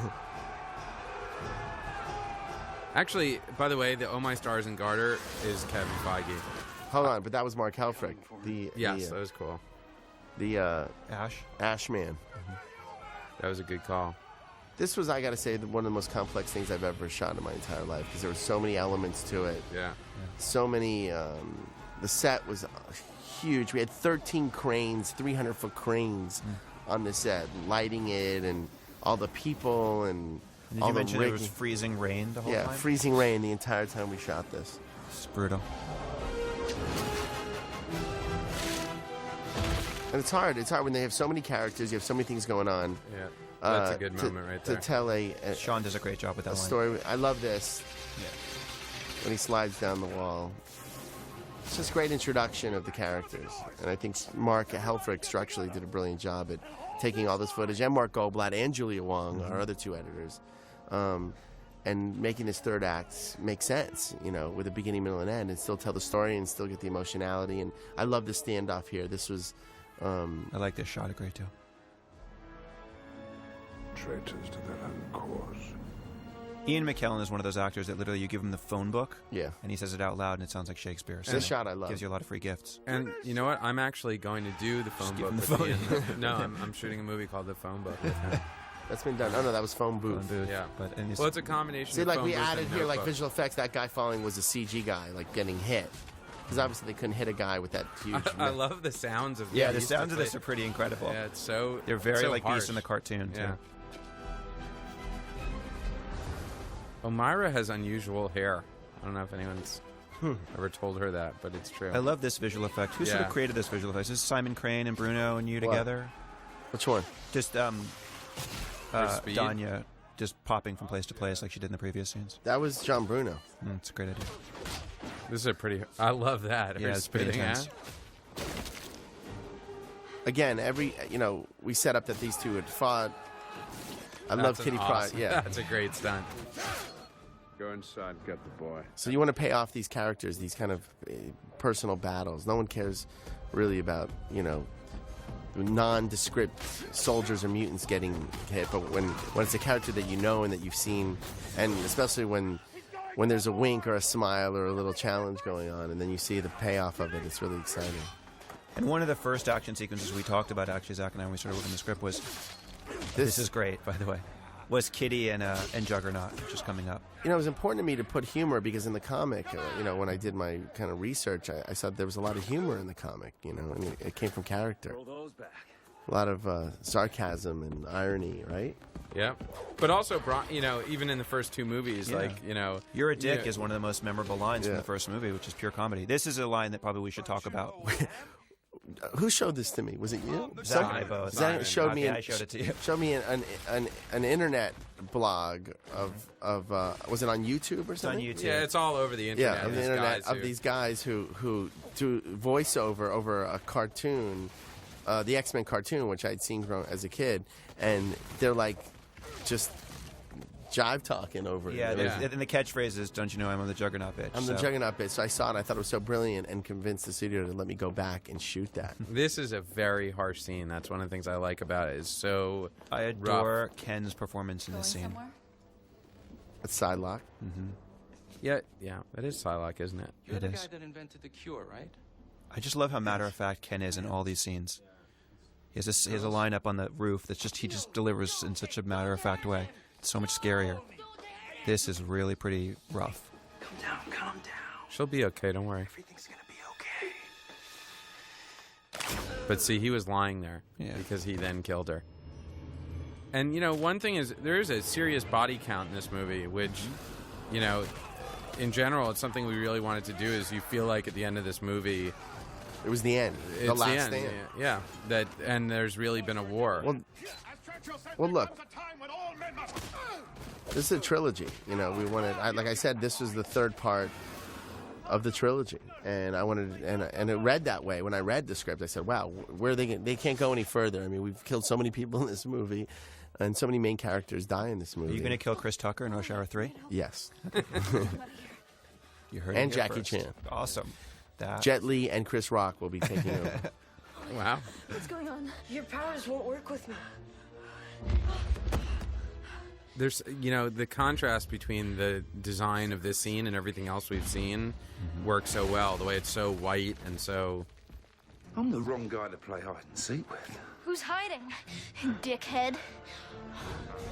So if you're confused here, he's knocking himself out because he loses his powers. Well, I don't think they were confused. Did you? Some people are confused. Very, very dumb people. They weren't paying attention. Well, no, there's very dumb thick people. wall. There's a lot of really stupid people who listen to the Notice all the commentary. dead people on the ground below him. I like this. Do we look like we need your help? Yeah, that's a great line. Ken is so good. Now, Incredible stunt. Yeah, I think that we should have shown Angel once before. I agree. But that's just me. But don't you like him showing up and surprising? That's just my opinion. What do you mean, getting ready to come to... getting dressed? San Francisco or somewhere. Something so that we felt it wasn't just... I thought we would... Oh, wait, this is awesome. This gets a huge cheer in every theater I've seen the movie in, is this moment coming up right here. That little sizzle. This sizzle on her stud. People love that because people are sick. This is the car... We call it the carbecue. And these are real cars flying through the air that some of them become CG. Like, that's a real car. And one of them actually went out of control and slammed into the building. Yes. Right? Is that true? Yeah. Yeah. These are real cars. Literally, they're being flung. When they're floating, they're fake. And when they're flying, they're real, believe it or not. Now, does Ian actually have those powers? I mean, Yes. Can he move the cars like this? By the end of the shoot. Remember? That's awesome, the cross. I love how all three of them just... this is like getting like the Chris Farley shit. That's awesome. Look at that part. That's awesome. Look at that. Bam. Thousands of pounds of metal just slamming down. We should do it. We should do a commentary like those Juggernaut bitch guys. I wanted them to do a track on the movie. That would have been amazing. We got to find those guys. Can you call them? I don't know where We they don't are. know them. We'll try to track them down. I mean, I'm serious. How brilliant would that be if we had one track? Hysterical. So here, they teamwork. They all get the idea. They see the cure. Hopefully, it's subtle, but it's enough. And this is a tough moment for them because they're really very much, and particularly Storm is against the cure, but they really don't have much choice. Notice how cold it is. Yeah, all that steam is real. Practical. I love that shot. I like that shot too. Yeah. Fuck. Think you can take out your old friend? I like that he doesn't even, it's just a nod, instead of a big... And he looks a little afraid too, which I kind of... it seems like they've changed his ice effects, I think, for the better. It's a little bit more snowy and chaotic. Looks a little bit less like a fire extinguisher. Storm, wait, I need some Not help. that you're criticizing the effect from the earlier... No, I'm just saying that's a choice. Well, a lot of people don't know he was fire extinguisher boy in the first... In the original comics? Yeah, he was fire extinguisher boy. We have to give also a huge shout out to Spectral Motion and to Weta and to all of the visual effects houses that did such a brilliant job at executing the visual effects on this movie.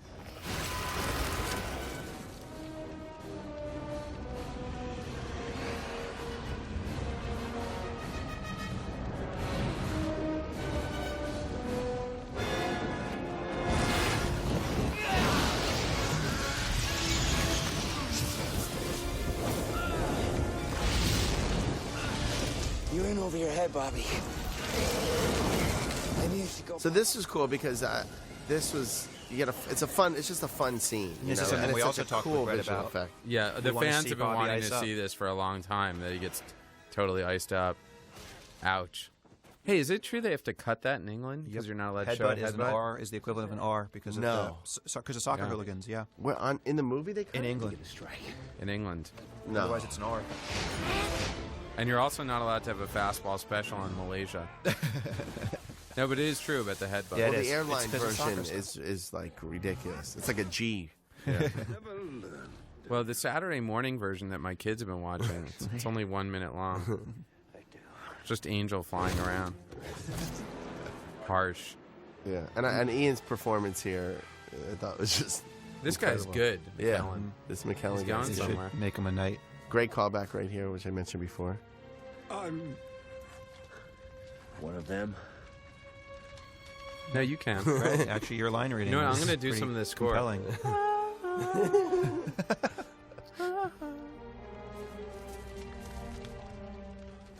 Notice that Dark Phoenix has just been standing there. Yeah, Yeah, this was an issue for. Yes.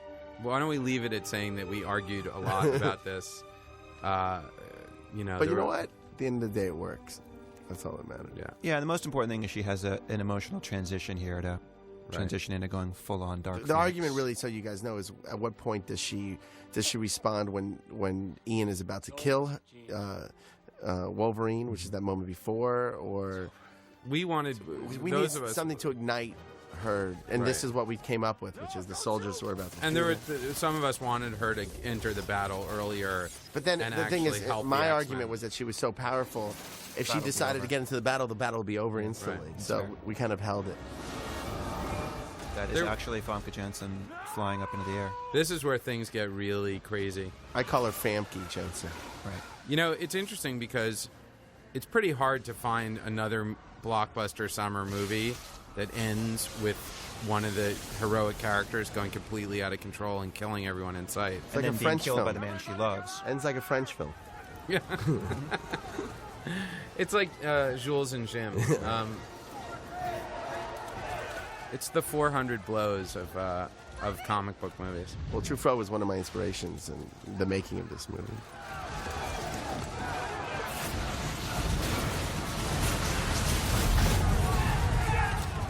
What have I done? What have I done? But he was probably more inspiring in terms of his role in Close Encounters for this movie. Yeah. I thought really the visual effects were excellent. John Bruno just starts kicking crazy ass here. Get everyone to safety. Go. Well, Simon and I were laughing that when he says get everyone to safety, it kind of looks like Storm is just flying She's away. like, I'm going to get myself to safety, but everybody else, whatever. Good luck. I love I'll meet you at the bar. By the way, I on love that the California Street. X-Jet takes it. The X-Jet X-Jet is gone. gets... They got to build a new one. Yeah, it gets nailed. And that's just the end of them. This we call the swordfish shot. Right. Because there's a shot similar to it in a movie called Swordfish. I like that you put it, that's the end of them. Yeah. Adios. I'm not sentimental when it comes I love to some these of big these wide Brotherhood shots. mutants. They were just... Now, this was also John's idea of having all the water rise up. John Bruno. Having all the water from the bay rise up. I love this shot, too, coming up, seeing the water rise in the background, and I just love the blue water and the warmth from inside the set. And this is a combination of so many different elements. It's pretty incredible. You know, some of it on stage, green screen, all the CG stuff. Some of these bits and pieces. Harsh. Hugh I just thought this was such a beautiful... I thought that this was such a beautiful example of her powers and his powers. This scene was in from the very first draft, I believe. Yeah. Right, Simon? Yeah, I mean, from the very first outline.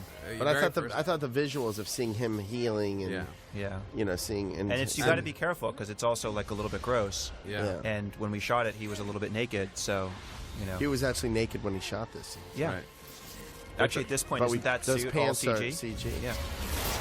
There, but you see, like, subtly, we don't want to look like Terminator, so you see the metal underneath it. Right. And also, you don't want to be grotesque. And in my opinion, if this scene didn't work, I just think you would walk out of the movie not caring. Yeah. And this I think is about the performance of these two actors. Yeah, they delivered like in such a big way here. Such an emotional moment. For you. Her transition here is so difficult and really nice. For me, that was the goal: is to make a movie that was emotional, that you carry. You know, already there were so many fans of these characters, and I just wanted to deliver on the emotionality of the story, and the performance. Brian did such a brilliant look right here. Yeah. Brian did such a brilliant job at really establishing the tone in the first two movies that I knew that if I kept that tone consistent and I focused on the performances and on the emotionality of the story, that it would be a film that was that felt like it was part of the trilogy. You know, instead of reinventing it or making a new version, you know, this is my version of X-Men. I really loved I was a fan of the first two movies, and I thought, you know what, this just goes to a whole other level. This you know, story. I thought it was a great call on your part to not put the nipples on the suit. Remember your original idea that you were gonna do like the ice skating sequence. In the last minute, you I touched know, the nipples right off. for the When fight. we were going to reference that. That was yeah, a lot of restraint. No, it was great because it really could have been a problem.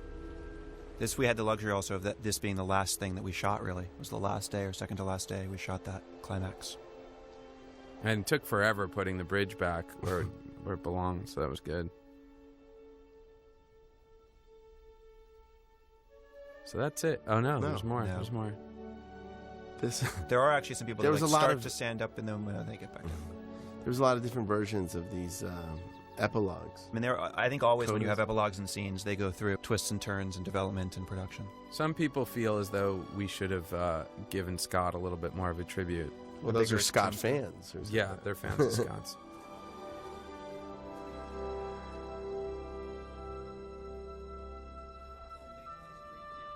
This was a big debate, and this is, you'll see on the DVD an alternate version of this. But this is, I felt that a movie that was about a choice and not showing that other choice was a mistake. And I just felt that the movie would fall flat without, I mean, where was she this whole time? And now she shows up to say that she didn't take the cure, Right, I know. and I just She was, saw it all on TV. I just didn't feel like fighting. I didn't take the cure, but I didn't feel like helping. I've just been partying for like a week and a half. What's been going on here? And I was been a Burning completely Man. adamant about this happening. I mean, in the last minute, some of the producers were like, "You cannot do this. This is a mistake." And I just felt like, has there been any debate on the internet about this? A lot, but one of the things Simon and I have been telling people is There's Leach. Can I ask you a question? Now that Leach is in this school, what happens to everyone's powers in the school? they're They're screwed. too close to him. They don't have powers. Well, no, he's got to stay in his own room. He's, yeah. This is a scene that happened with Beast. This scene happens. The United Nations ambassador. Yeah. So he's yeah. moving up in the world. Yeah, we did The shoot world a is a- scene. is a Are better- you going to include the scene where he comes back to the mansion on the DVD? I hope you will. Because there was a scene that you shot where Beast is now teaching at the mansion at the end instead of rejoining the government. Is it down there? Yeah, good. Because then you guys This can was watch done with a that. helicopter. And believe it or not, all that green on the house, because we were there during winter, was not there. is that That was true? all CG, and those That's trees great. are fake here. Look at this. There was Yeah. just twigs, and we added all these. See how it's like CG? And I Was believe that really Hugh Jackman? David Gorder flew that helicopter. Yes. And this was a great idea. I think this was Tom Rothman's idea. This was Tom It was Rothman's Tom idea. Rothman's to idea. have to have Angel flying over and the bridge is being rebuilt. Make it it's a really nice hopeful. image. Make it hopeful at the end. But then what I loved about this is that it ends up being quite sad seeing Magneto in this. The kid looks up. Wow, like mutants are kind of part of society now, part of the world. They're more visible now, obviously. And then we go in, and Magneto's just this sad kind of old guy sitting in the park, But still a playing little chess. menacing. Because We had a lot of arguments with Tom about This was in scenes, England, by the way. I wanna but this point is one he was right about. He really, we worried about this, but it's My such favorite a part touching of this, scene. by the way, is that when he moved, that so half short. the people say to me, Yeah. "Did that chess piece move?" And I'm like, "I don't know, did it?" By the way, I love how long you hold on this Yeah. shot. It's really. His ears are very Gandalf there. What's the lens on that? I mean, what are you? I don't recall. 50 millimeter. It's great because this is so patient, and then the shot is such a quick out. And it just barely moved. Blink. And then that's my favorite part. That's directed by Brett Ratner. Oh, We weren't lying. We really So did write it. do we have to talk over all these credits, Yes, right? we Oh my should. God. They're Okay, long. so Does there's anybody know any Kevin. monologues?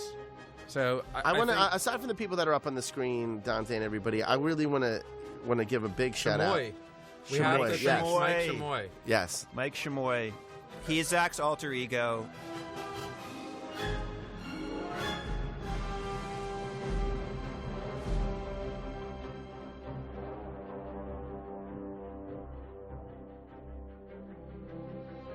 Rick Pagano. Got to give a shout out to Rick. He's But casting that honestly, movie. all the people, the thousands and thousands of people in the art department, in the camera department, in the special effects department, Anna Paquin. Anna Paquin, she was great.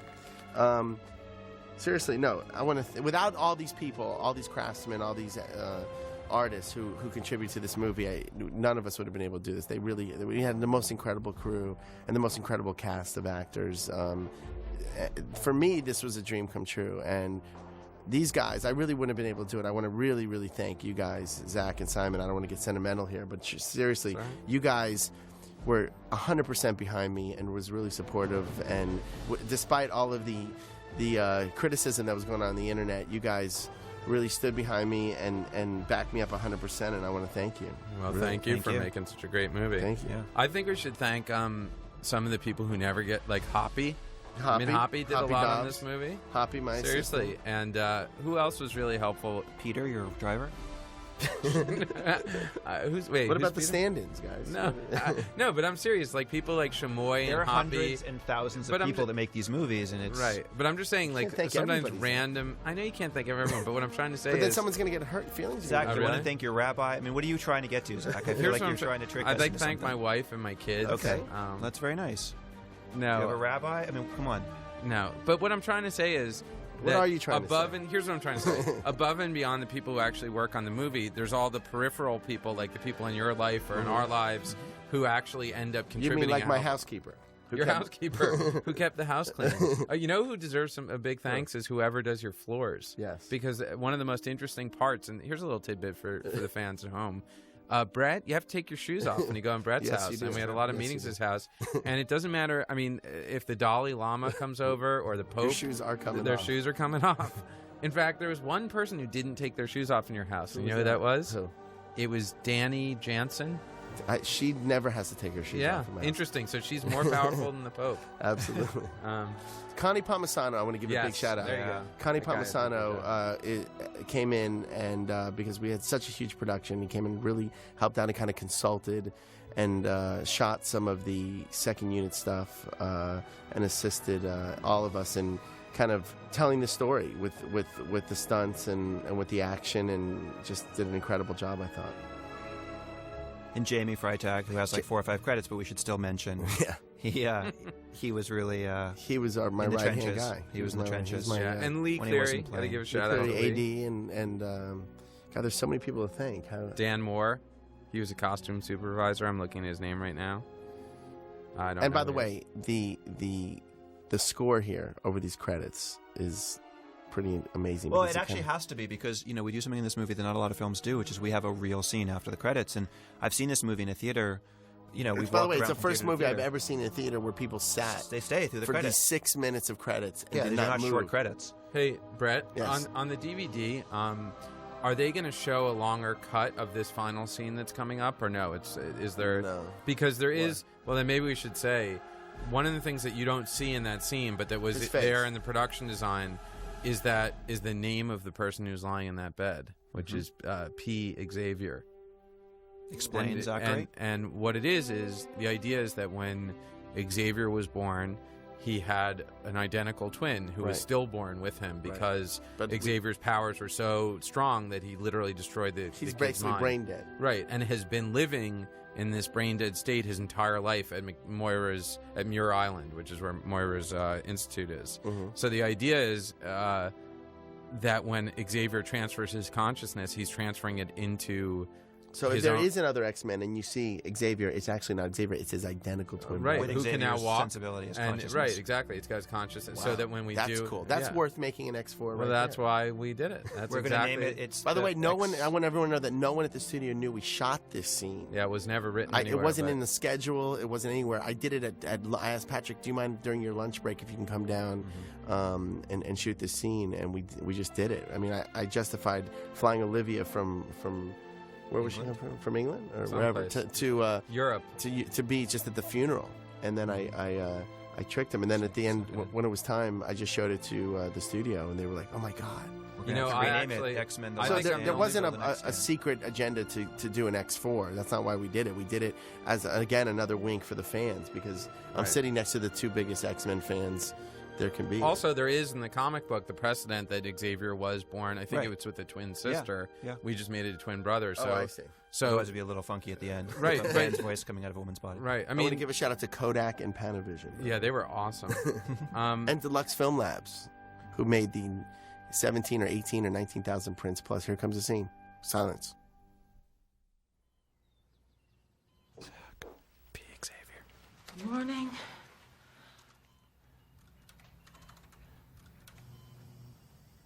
Hello, Moira. I thought her performance took my breath away. I thought we had to be silent. Oh, we can talk in a low voice.